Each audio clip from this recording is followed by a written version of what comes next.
Les premiers touchés sont les propriétaires new-yorkais. La loi qui favorise les longs séjours leur impose une durée minimale de location de 30 jours.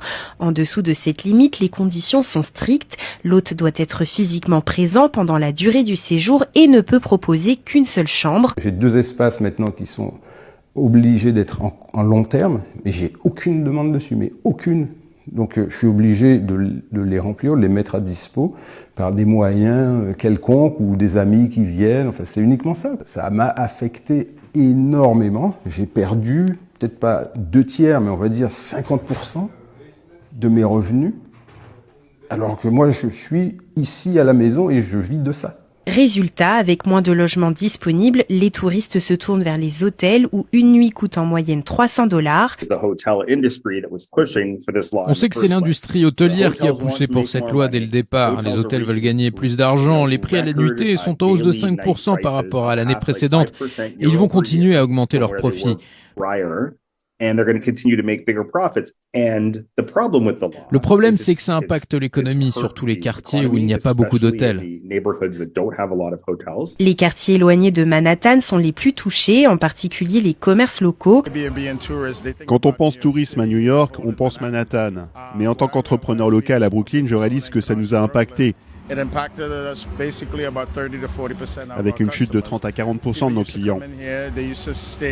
Les gens visitaient nos parcs, nos restaurants, ils restaient ici. Maintenant, c'est beaucoup moins le cas. C'est une catastrophe et aujourd'hui, je pense qu'on est tous en danger. Moi avec mon commerce, mais Françoise avec son commerce aussi. Ce jeudi 15 septembre, une mobilisation s'est tenue devant la charcuterie Bonnard, en grande difficulté économique depuis la fermeture de la rue Grenette aux voitures. Cette action, orchestrée par le collectif Défenseurs de Lyon qui s'oppose à la politique urbaine menée par les écologistes, vise à soutenir cette institution de la gastronomie lyonnaise. Depuis 1 an, on est mobilisé pour la non-fermeture de la rue Grenette déjà, qui est la base principale de notre revendication au départ. On est en train de tous crever la bouche ouverte. Tous ceux qui sont à l'extérieur de Lyon ne viennent plus. Nos clients extérieurs de Lyon ne viennent plus. Vous savez, moi ça fait 5 ans que je combats cette politique dogmatique des écologistes qui consiste à systématiquement faire de la presqu'île un bunker. Et aujourd'hui, malheureusement, c'est Bonnard.